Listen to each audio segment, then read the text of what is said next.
Hey guys, today we're actually going to go ahead and change the oil in this 2024 Volkswagen Atlas. This is obviously not something we normally do on this channel. Obviously, we cover higher end sports cars and stuff like that. However, this is my daily driver. I do have to keep it maintained. What we're going to go ahead and do is kind of cover the process of where everything's located, what you need, all the basics more or less. Right now, this thing I think is around 9,000 miles on it. So I generally tend to change the oil on all of my cars at 5,000 miles. Like I put full synthetic in all my cars. And so this one recommends from the factory that you go ahead and use their specific Volkswagen oil, and that's because it's formulated for fuel economy and a few other things like low friction and low wear and a bunch of other stuff. You can put other oil in there. Now there's a debate about that. You pick what you want to do. I tend to put what I believe is good oil in there, and I usually run it less than what the manufacturer calls for, mileage-wise. 10,000 miles, that's way, way, way too long in my eyes for any car to be running around, especially if you're in a hot climate like I'm in Texas, so it gets hot and that oil breaks down fast, right? It's your choice what you want to use. I wouldn't worry too much as long as you're using the highest quality you can find that's not like just, corner store something off the shelf for $1. You're probably going to be fine as long as it's full synthetic, right? So let's cover where everything's located in this car, and then I'll cover the tools that you're going to need, and I'll also cover the oil and the oil filter and all that stuff. So let's go over here and I'll show you opening the hood. If you guys don't know, if you've never done it, this is for beginners here. If you've never done this, it's right here, okay? Pull on the handle, hood pops, and then you come over here to the front of the car, and right here, you'll see there's a hood latch. I don't know if the camera will pick this up with the lighting, but you can see kind of right here. You slide this to the left, and you pull up on the hood.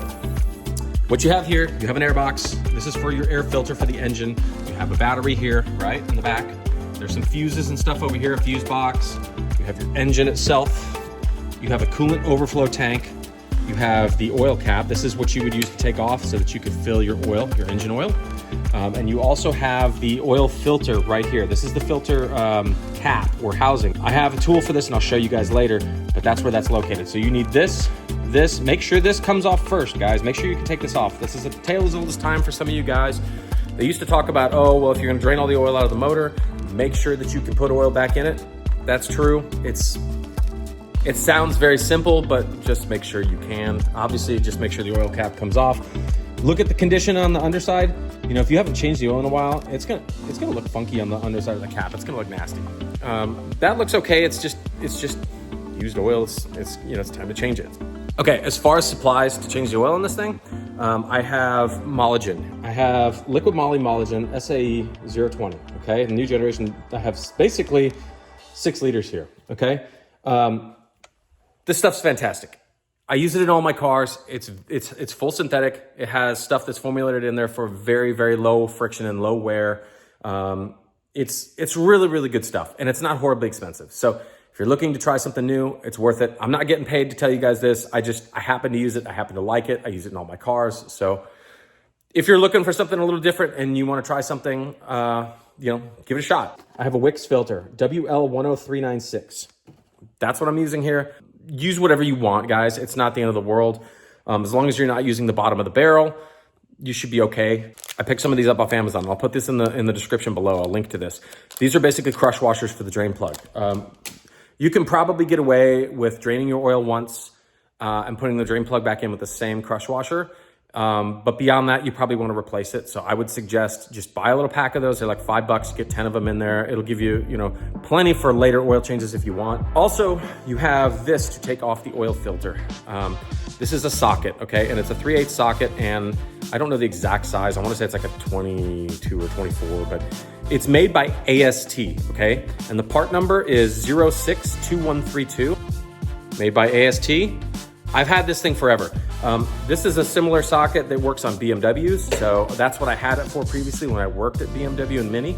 So that socket itself obviously works on VWs as well. So, or at least this VW. Okay, so the first thing you're gonna wanna do is you're gonna wanna get this thing up in the air so you can get underneath it and you can take off the under tray on the bottom. And you may have seen this, guys, if you've watched any of the other videos I have. Those are rhino ramps, and you can drive up on them, or you can lift the car with a jack and set the wheel on the rhino ramp itself so that the car stays up. They're rated for something insane if you get the ones that are set up for a truck. They're rated for like, I think 12 or 16,000 pounds or something crazy. I think those things run you about 65 bucks or so, and I'll put a link to the description or in the description below for those as well if you guys want to check those out on Amazon or something. But let's go ahead and get this thing up on ramps first so that we can get underneath it, and I'll show you how to take off that under tray. And now if you take a look, we have a ton of room underneath here to get underneath and access everything we need to. What you're gonna need is a drain bucket. Ideally, you get one that has tall enough walls or sidewalls around it. Something like this could work actually pretty well. Let's go ahead and take off our cap. Okay, we'll set this aside right here. And then also you need to take off this so you can get at everything. This is just foam, okay guys? If you pull up on it, I wanna say right here on that side and right here on the back, it just comes off. See? Take it off, set it to the side, and then you can get at your oil filter housing here in just a little bit. Okay, so as you can see underneath here, let me show you. Right here, you have fasteners on the side, right? These are the T25s. There is some along here, along the front end, and then same thing on this side. And then here's your T45s. So you got them here, here, and here, okay? So let's go ahead and take this off.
Okay guys, so the drain plug itself is actually that same T45 that you use to remove the under tray there, those 3 silver bolts. So as you can see, fits in the drain plug just fine. Also, be sure to put on a brand new crush washer as well, so that you can go ahead and make sure that that seals up and you don't have to worry about anything leaking past the drain plug there. Torque spec for that drain plug when you go to put it back in is actually 22 foot-pounds. So if you have a torque wrench, obviously try to torque it to the correct torque spec. If you don't, get it hand tight and then give it just a little snug turn, like maybe 1/8 of a turn or maybe like 1/4 of a turn, if that. Just don't go crazy on it. Although you probably could crank a little bit on it, you probably don't want to. Changing an oil pan on one of these is probably not cheap. And then not only that, I mean, you just don't want to have to do it. Use a 3/8 drive ratchet with extension and then the socket that I mentioned. You're gonna turn it counterclockwise. It shouldn't be super, super tight. So this whole assembly comes out like so, guys. Here's the old oil filter. The new one should come with an O-ring. Do not replace this like your filter and not put in an O-ring, okay? That's what's gonna give you leaks. Don't keep rerunning this. Put a brand new one every single time you do this, all right? So go ahead and use like a hook pick or something like this, and don't scrape the heck out of the plastic. Just simply get it behind the O-ring so you can get a grip on it and just pop it off. Here's our new one. We simply just go like this.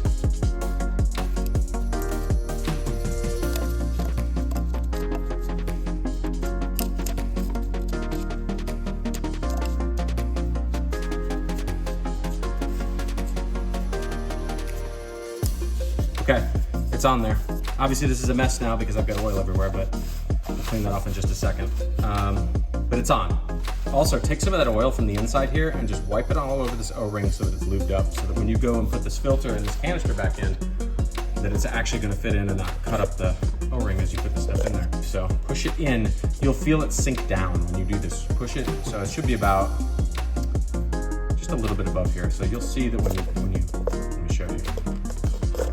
When you push this in, it'll snap down. What I'm gonna go ahead and do, put this back on here, tighten it, and then I'm gonna hose this thing off with brake cleaner because when I took this filter out, I unfortunately forgot that if you basically set the filter back in there, oil will come out a little bit, so I made a little bit of mess.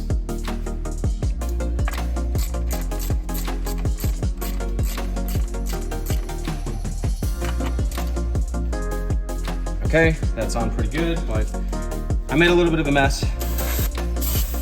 Brake cleaner, a lot of people worry about it, but it is your friend here when it comes to oily stuff. Getting rid of it off of like components on the engine here so it doesn't burn or smell like burning oil. I use this stuff. It's CRC brake cleaner. It is the non-chlorinated stuff. It works really, really well. I'm not getting paid to tell you guys this, but this stuff from a mechanic, this works really, really, really well to clean up oil and grease and stuff off of engines and parts. So just make sure you do it in a pretty well ventilated area when you use this. This is the oil that we obviously talked about that we chose. It's 020 Mologen from Liqui Moly, new generation. This is about 5 liters or so, 5.28 quarts is what it says right here. We're gonna go ahead and fill it up.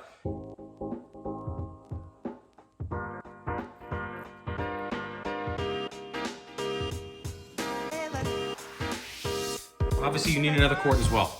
Or it's 1.06 quarts, but you need an extra liter. So this motor takes basically 6 quarts, roughly 5.75 to 6 quarts.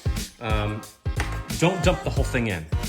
You just want to dump about, I would say maybe 75% of it. Start with half and then see what it says on the gauge when you start it on the dash.